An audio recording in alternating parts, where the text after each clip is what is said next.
Free online crash course Sushruta Samhita part 22। दोस्तों, जो गोविंद पारिक में सुश्रुत संहिता का जितना भी टोटल 100% पार्ट है उसका ये लास्ट एपिसोड है। इसके बाद सुश्रुत संहिता कंप्लीट हो जाएगी एंड हम मूव ऑन करेंगे गोविंद पारिक से अष्टांग संग्रह एंड अष्टांग हृदय वाले पार्ट पे। फिर वो कंप्लीट करके हम मेन कोर्स स्टार्ट करेंगे फ्रॉम दिसंबर ऑनवर्ड्स। तो चैनल को सब्सक्राइब करना मत भूलिए, हमें सपोर्ट करना मत भूलिए, ताकि आपको हमारे मेन कोर्स के भी इसी तरह रेगुलर क्लासेस मिलते रहें एंड रेगुलर टेस्ट सीरीज़ मिलती रहे एंड रिवीजन बूस्टर क्लासेस भी मिलते रहें। तो चलिए स्टार्ट करते हैं। आज इस एपिसोड में हम पढ़ेंगे जो कुछ इम्पॉर्टेंट मोस्ट इम्पॉर्टेंट योग और रेफरेंसेस जो कि बहुत इम्पॉर्टेंट है और कई बार क्वेश्चन पेपर्स में आ चुके हैं। तो चलिए सुश्रुत मतानुसार कुछ प्रमुख योगों की पढ़ाई करते हैं। गंध तैल किस में प्रयोग होता है? भगन चिकित्सार्थ में। याद रखिए, गंध तैल फ्रैक्चर्स में यूज़ होते हैं एंड अयस्कृति महाकुष्ठ में, इसमें महाकुष्ठ लिखा है। साथ में आप नोट कर लीजिए, अर्श और प्रमेय में भी अयस्कृति का योग यूज़ होता है। षटपल घृत, षटपल मतलब उदर रोगों में। करंज आदि घृत विदृधि में यूज़ होता है। पिप्पले आदि घृत तूनी प्रतितूनी में। नीली तैल पालित्य में। इसको आप ऐसे भी याद कर सकते हैं जैसे कि नीलिनी भृंगराज तेल जो होता है वो हेयर फॉल में हम यूज़ करते हैं, ट्रीटमेंट में पेशेंट को देते हैं। तो नीली तैल पालित्य में। कल्याणक गुड़ हम वैसे भी जब खांसी बहुत होती है तो गुड़ लेते हैं मुंह में, तो कल्याणक गुड़ कास में यूज़ होता है। व्याघ्री तैल ये नासा रोग में। ठीक है। षडधरण योग जो स्नेह युक्त होता है, ऑयली होता है, वो अमाशयगत में एंड अमाशयगत वात में। ठीक है। एंड षडधरण योग जो स्नेह रहित होता है, ठीक है, वो उरुस्तंभ नाशक होता है, क्योंकि उरुस्तंभ में हमने वैसे भी विदाउट ऑयल स्नेह रहित रुक्ष चिकित्सा करनी होती है उरुस्तंभ में। तो षडधरण योग स्नेह रहित उरुस्तंभ में, स्नेह युक्त अमाशयगत वात में। वर्धमान पिप्पली योग और गुड़ हरितकी ये आचार्य सुश्रुत ने वात रख दिया, यानी कि गाउट में बताया है। वर्धमान पिप्पली योग और गुड़ हरितकी। कल्याणक पत्र, कांड लवण, तिलवक घृत, अणु तैल ये आचार्य ने वात व्याधियों में बताया है। क से कल्याणक पत्र, क से कांड लवण, तिलवक घृत और अणु तैल। जहाँ आचार्य सुश्रुत ने अणु तैल वात व्याधि में बताया है, आप नोट कर लीजिए, आचार्य चरक ने अणु तैल प्रतिशाय में बताया है। इसके बाद प्रतिशाय में भी और दिनचर्या में भी इसका प्रयोग बताया है। महातिक्त घृत, वज्रक तैल, नील घृत, महानील घृत ये कुष्ठ में। ठीक है। नीली तैल जो है, तैल हमने सर पे लगाना होता है पालित्य में, और घृत नील घृत महानील घृत ये कुष्ठ में। धानवंतर घृत, लौ अरिष्ट नवायस लौ, ये लौ जितने भी प्रेमेय पीड़िका में बताए हैं। त्रयोदशांग तैल, चक्र तैल, द्विकरंज तैल व्रण चिकित्सा में। कल्याण घृत, महाकल्याण घृत और फल घृत। ठीक है। कल्याण, महाकल्याण और फल ये उन्माद चिकित्सा में बताए हैं। भल्लातक अर्श में। शिलाजीत और माक्षिक, इसके अलावा तुवरक, शिलाजीत माक्षिक तुवरक मधुमेह में। बला तैल सूतिका रोग में। ठीक है। गौर्यादि घृत विसर्प में। बला तैल सूतिका रोग, गौर्यादि घृत विसर्प में। सिद्धार्थक घृत, पंचगव्य घृत ये अपस्मार में बताए हैं। ठीक है। और महाकल्याण घृत उन्माद में बताया था, और ओनली महाकल्याणक जो है ज्वर में बताया है। महाकल्याण घृत उन्माद में, महाकल्याणक ज्वर में। अगस्त्य अवले कास में। ठीक है। दश शीर घृत प्रतिशाय में। दश शीर घृत प्रतिशाय में। इसके बाद कुछ प्रमुख संदर्भ देख लेते हैं। अष्टांग आयुर्वेद का वर्णन आचार्य सुश्रुत ने कहाँ किया है? अष्टांग आयुर्वेद का वर्णन आचार्य सुश्रुत ने सूत्र स्थान 1 में वेद उत्पत्ति अध्याय में किया है, और वहीं आचार्य चरक ने सूत्र 30 में एंड अष्टांग हृदय ने भी सूत्र 1 में किया है। ई खलु आयुर्वेद प्रयोजनम व्याध्यो उपसृष्टा नाम स्वस्थ्य रक्षणम च। ठीक है। ये आयुर्वेद का जो प्रयोजन है आचार्य चरक ने सूत्र 30 में, आचार्य सुश्रुत ने सूत्र 1 में। आयुरस्मिन् विद्यते अनेन वा आयुर्विद्यन्ते आयुर्वेदा, आयुर्वेद की जो परिभाषा है ये भी सूत्र 1 में है, प्रयोजन भी सूत्र 1 में है। ठीक है। और अष्टांग आयुर्वेद का वर्णन भी सूत्र 1 में है। और जो आयुर्वेद की परिभाषा आचार्य चरक ने सूत्र 30 में बताई है एंड सूत्र 1 में बताई है, 2 जगह बताई है, एंड आचार्य सुश्रुत ने सूत्र 1 में ही बताई है। ठीक है, इसमें नेक्स्ट लाइन अगर आप किताब खोल के देखेंगे तो आएगी, अस्मिन् शरीरे पंच महाभूत शरीरसमवाय शरीर समवाय पुरुष इत्युच्यते। अस्मिन् शरीरे पंच महाभूत शरीरी समवाय पुरुष इच्यते। तो इसमें जो अस्मिन् शरीरे है, अगर आप एक्चुअली संहिता खोल के देखेंगे तो शरीरे की जगह शास्त्रे है। ठीक है, तो ये लाइन ऐसे बन जाती है, अस्मिन् शास्त्रे पंच महाभूत शरीरी समवाय पुरुष इत्य उच्यते। ठीक है, तो अस्मिन् शास्त्रे, जो शास्त्र के अनुसार जो पुरुष है वो पंच महाभूत और शरीरी समवाय, शरीरी या आत्मा को कहा गया है, पंच महाभूत और आत्मा से बनता है। ये भी सुश्रुत सूत्र 1 में कहा गया है और सुश्रुत शरीर 1 में कहा गया है। ठीक है, एंड नेक्स्ट आ जाते हैं सुश्रुत 4 में। सूत्र 4 में क्या कहा है, यथा खर्च चंदन भारवाही मूढ़ा खर वध्यंती। मतलब एक गधे की अगर बात की जाए तो उस पर अगर हम वो भार उठाता है और चंदन का अगर हम बोझा उस पर डाल देंगे तो उसको चंदन जो इतना कीमती होता है उसको भी वो भार ही लगेगा, और क्योंकि वो गधा है। ऐसे ही ऐसा आयुर्वेदिक डॉक्टर जिसको आयुर्वेद समझ ना आए तो उसको भी वो कीमती आयुर्वेद बोझ ही लगेगा। उस गधे के साथ उसका कंपेयर किया गया है कि अगर उसको आयुर्वेद ना समझ आए तो आयुर्वेद की उसको कीमत नहीं पता चलेगी, जैसे गधे को चंदन की कीमत नहीं पता चलती। ये भी सुश्रुत सूत्र 4 में बताया है, यथा खरस चंदन भारवाही मूढ़ा खर वदंती। इसके बाद है, एकम शास्त्रे अध्ययनो न विद्या शास्त्र निश्चयम तस्मात् बहुश्रुतम शास्त्रम विज्ञानीय चिकित्सता। ये भी आचार्य सुश्रुत ने अपने सूत्र 4 में बताया है। इसका मतलब है कि एक ही शास्त्र का अध्ययन करके कोई फ़ायदा नहीं है। अगर आपको एक अच्छा चिकित्सक बनना है तो उसके लिए बहुश्रुतम शास्त्रम, बहुत सारे शास्त्रों का अध्ययन करना चाहिए। नेक्स्ट इज षड्विध चिकित्सा। षड्विध चिकित्सा आचार्य सुश्रुत ने सूत्र 10 में बताई है, षड् विधो ही रोगाणाम विज्ञानो उपाय तद्यथा पंचम भी श्रोतादिभि प्रश्नेन च इति। ठीक है, मतलब कि षड्विध रोगों को जानने का जो उपाय है वो रोगों को जानने का उपाय जो है वो 6 हैं। एक तो 5 इंद्रियां हो गई, ठीक है, एंड छठा है प्रश्न करने से। नेक्स्ट इज धूम उपहत विद्युत्पात एवं अंशुगत का दग्ध के अंतर्गत वर्णन किया है। ठीक है, जितने भी अंशुघात क्या होता है, अंशुघात मतलब सनस्ट्रोक। ठीक है, जो धूम उपहत है, विद्युत्पात है और अंशुघात है, सनस्ट्रोक हो गया, इसका बर्न के अंदर ही, दग्ध के अंदर ही वर्णन किया गया है। ये कहाँ पे वर्णन किया है, सूत्र 12 में। एंड नेक्स्ट इज रसजय पुरुष विद्यात, पुरुष जो है रस से निर्मित है, ये सूत्र 14 में बताया है। आर्तव का वर्णन सूत्र 4 में बताया है। ठीक है, और दोष धातु मल मूलम ही शरीरम, यहाँ से स्टार्ट हो जाता है सुश्रुत सूत्र 15, जिस अध्याय का नाम है दोष धातु मल क्षय वृद्धि विज्ञानीय। ठीक है, तो दोष धातु मल मूलम ही शरीरम, ये सूत्र 15 में, दोष धातु और मलों की क्षय वृद्धि भी 15 में, ओज का वर्णन विसृंसम व्यापक क्षय, ये भी सुश्रुत 15 में बताया है। एंड नेक्स्ट इज रसादिनाम शुक्रांतम धातुनाम यत परम तेजा, रस से शुक्र पर्यंत धातुओं का जो तेज होता है उसको ओज कहते हैं, ये भी सूत्र 15 में बताया है।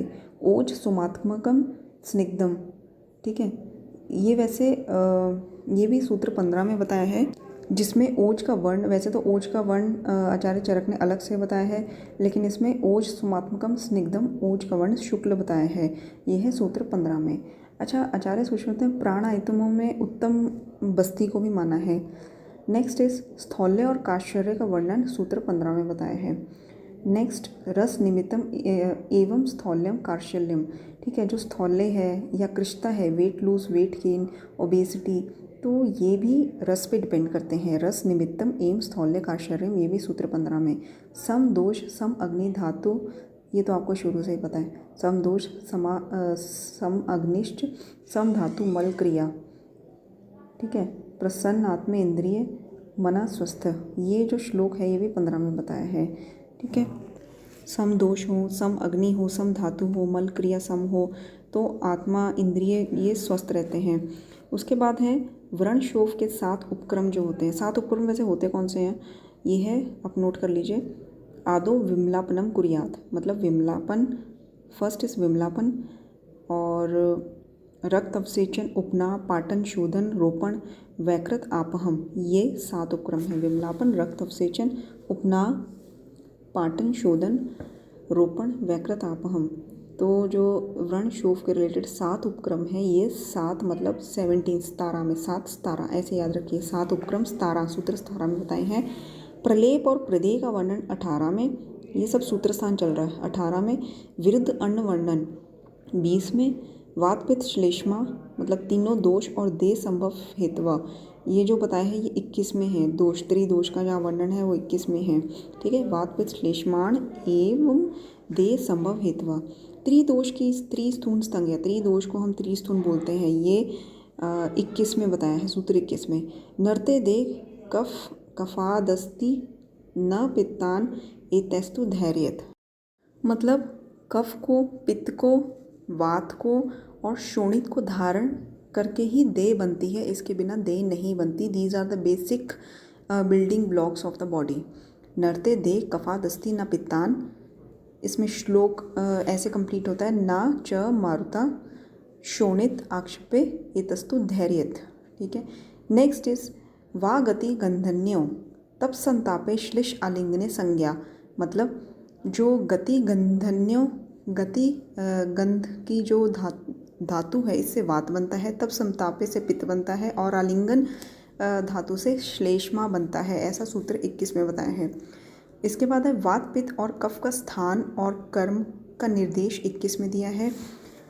दोस्तों ये जो मतलब दोषों का रिलेटेड जो भी वर्णन है ये 21 में है। ठीक है, षट क्रिया काल भी 21 में है। एंड व्याधि का वर्गीकरण, व्याधि का जैसे आध्यात्मिक व्याधि, आदि भौतिक व्याधि, आदि दैविक व्याधि, इन सब का जो वर्गीकरण है ये आता है सूत्र स्थान 24 में। ठीक है, मतलब 7 व्याधियाँ होती हैं। ये जो आध्यात्मिक, आदि भौतिक एंड आदि दैविक बेसिक 3 है, इनको आगे डिवाइड करें तो ये 7 हो जाती हैं। ये 24 में है। धातु मल प्रदोषश विकार वर्णम, ये भी 24 में है। एंड इसके बाद इससे पहले हमने जो पढ़ा था धातु और मल के रिलेटेड जो भी वर्णन था वो 15 में पढ़ा था, लेकिन यहाँ पे जो धातु मल प्रदूषक के विकार का जो वर्णन है, ये जब दूषित हो जाते हैं तब इनसे जो विकार होता है उसका वर्णन 24 में दिया है। नेक्स्ट इज कुपिता नाम ही दोषानाम शरीरे परिधात्वताम यत्र संज्ञा ख वैगुण्यात, मतलब दोष जब कुपित होते हैं तब वो पूरी बॉडी में ट्रैवल करते हैं और व्याधि की उत्पत्ति करते हैं। मतलब दोष पूरी बॉडी में कुपित होकर ट्रैवल करते हैं, फिर एक जगह एक्यूमुलेट हो जाते हैं, संग हो जाते हैं, जिसे ख वैगुण्य बोला जाता है। तो वहाँ पे इकट्ठा होके, संग होके वो व्याधि को उत्पन्न करते हैं। ऐसी बात सूत्र 24 में कही गई है। ठीक है, तो धातु और मल प्रदोषज विकार और दोषों के कुपित होने पे जो व्याधियाँ होती है उसकी उत्पत्ति के बारे में 24 में कहा गया है। अरिष्ट का वर्णन अगर हम देखें तो अरिष्ट का वर्णन आचार्य सुश्रुत ने 28 से 33 अध्याय, सूत्र 28 से सूत्र 33 तक कहा है, जबकि आचार्य चरक ने, आप जानते हैं, इंद्रिय स्थान में अरिष्ट का वर्णन किया है। एंड अष्टांग हृदय ने शारीर 5 और 6 में अरिष्ट का वर्णन किया गया है। ठीक है, उसके बाद है एकोत्तरम मृत्यु शतम अथर्वाण प्रचक्षते। इसका मतलब है कि जो मृत्यु होती है आचार्य सुश्रुत ने 101 तरह की बताई है, जिसमें एक ही तरह की मृत्यु बताई है काल मृत्यु, बाकी आगंतुक मृत्यु बताई है। ठीक है, एक होगी काल, बाकी आगंतुक, तो 101 मृत्यु बताई है, वो है सूत्र 34 में, सूत्र 34 में। चिकित्सा के जो चतुष्पाद है वो भी सूत्र 34 में है। अच्छा दोस्तों, एक चीज़ और बताते हैं, इसमें नोट कर लीजिए, जो आचार्य सुश्रुत ने चतुष्पाद बताए हैं उसका क्या सीक्वेंस है। सबसे पहले वैद्य को रखा है, फिर रोगी को, फिर भेषज परिचारक। ठीक है, वैद्य, रोगी, भेषज, परिचारक, जबकि आचार्य चरक ने रोगी को लास्ट में रखा है। आचार्य सुश्रुत ने रोगी को 2nd नंबर पर रखा है आफ्टर वैद्य, आचार्य सुश्रुत ने लास्ट में रखा है। आचार्य सुश्रुत ने वैद्य को 2nd नंबर पर रखा है, आचार्य चरक ने लास्ट नंबर पर रखा है रोगी को। आचार्य चरक द्वारा मैं सीक्वेंस आपको बता देती हूँ एक बार। भिषज द्रव्य उपस्थाता रोगी, ठीक है, रोगी लास्ट में है। आचार्य सुश्रुत द्वारा वैद्य रोगी भेषज परिचारक, ठीक है।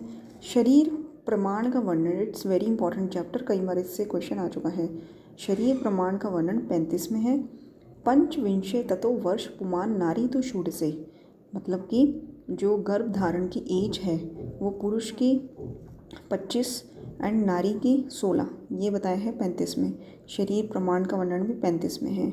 और न अस्ति रोगो विना दोषारस्ताम अस्तमात विचक्षण, मतलब ऐसा कोई भी रोग नहीं है जो बिना दोष के हो, ये भी 35 में बताया है, ठीक है। मैं आपको पूरा श्लोक बता देती हूँ। नास्ति रोगो विना दोषैर अस्मात् अस्मात् विचक्षण अनुक्तमति दोषाणाम अप्राप्तो व क्रिया कालो प्राप्ते व न कृता क्रिया, ठीक है। इसका क्या मतलब है? इस छोटी सी एक सेंटेंस में बहुत बड़ा मीनिंग बताया हुआ है। ये भी आचार्य सुश्रुत के सूत्र सन 35 में है। ध्यान से सुनिए। अप्राप्ते व क्रिया कालो प्राप्ते व न कृता क्रिया कि मतलब सादे रोग भी ठीक नहीं होते अगर आप सही टाइम पे सही चिकित्सा नहीं करते हैं।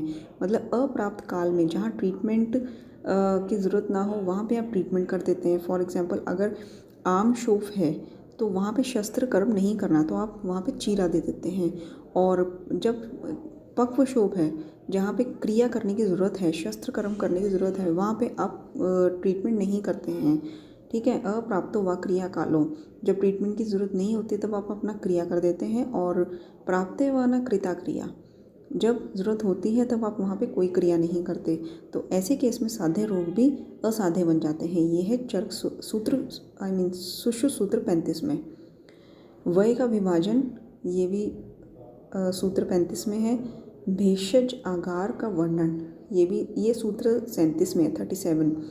एंड देन गणों का एवं दशमूल का पंचमूल का वर्णन कहाँ पे है? 38 में। सूत्र 38 में गणों का वर्णन है। एंड टोटल गण कितने हैं? 37 गण। द्रव्य गुण संबंधित रस वीर्य विपाक का वर्णन 40 से 42 में। अनुपान का वर्णन 46, अजीर्ण का वर्णन 46 एंड गुरुवादी गुण का वर्णन 46, ठीक है। अनुपान, अजीर्ण, गुरुवादी गुण। नेक्स्ट इज प्रसंगाद गात्र संस्पर्शन अनिश्वास अत्सय भोजनात् से शय्यासन औपसर्गिक रोगाश्च संक्रामनिति। तो यहाँ पे जो औपसर्गिक रोग है, यहाँ से सुश्रुत निदान स्थान स्टार्ट हो जाता है।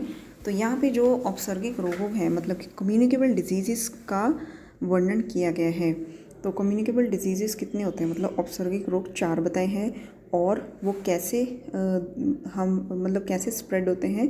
प्रसंगात गात्र संस्पर्शन, मतलब कि गात्र के स्पर्श करने से, निश्वास से, सह भोजनात् इकट्ठे भोजन करने से, सह शय्यासन करने से एक साथ।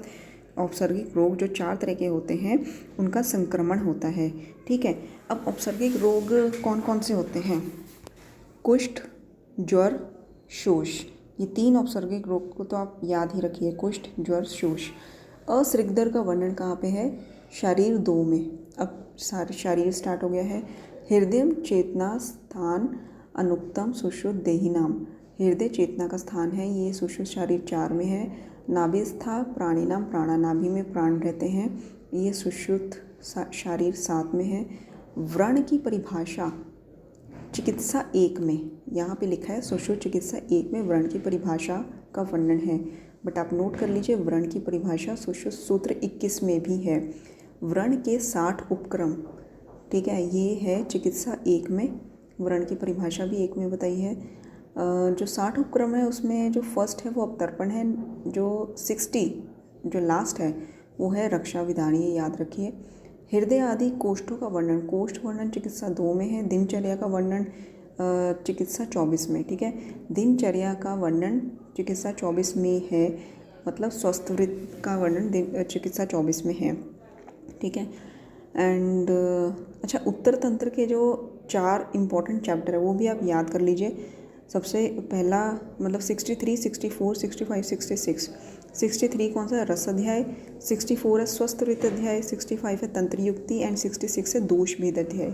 रस अध्याय, स्वस्थरित अध्याय, तंत्र युक्ति एंड दोष भेद 63, 64, 65, 66।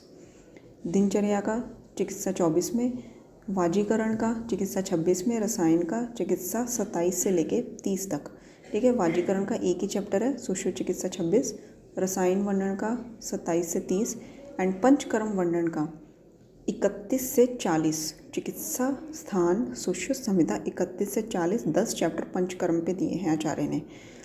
ठीक है, दोषा क्षीणा वृंगित्व कुपिता प्रशम्यत्व। ठीक है, ये कहाँ पे बताया है? ये है सुश्रुत चिकित्सा 33 में। मैं फिर से रिपीट कर देती हूँ। दोषा क्षीणा वृंगित्व कुपिता प्रशम्यत्व। आगे इसका श्लोक जो मैं बता देती हूँ आपको। वृद्धा निर्हतव्य समा परिपाल्य, मतलब कि दोष जो क्षीण है उनका भृंगन करना है, जो कुपित है उनका प्रशमन करना है, और जो वृद्ध है उनका निर्हत्य मतलब कि निर्हरण करना है, बॉडी से निकाल देना है, एंड समा परिपाल्य। ओके, ये है चिकित्सा 33 का श्लोक। इट्स वेरी इंपॉर्टेंट, कई बार पूछा जा चुका है।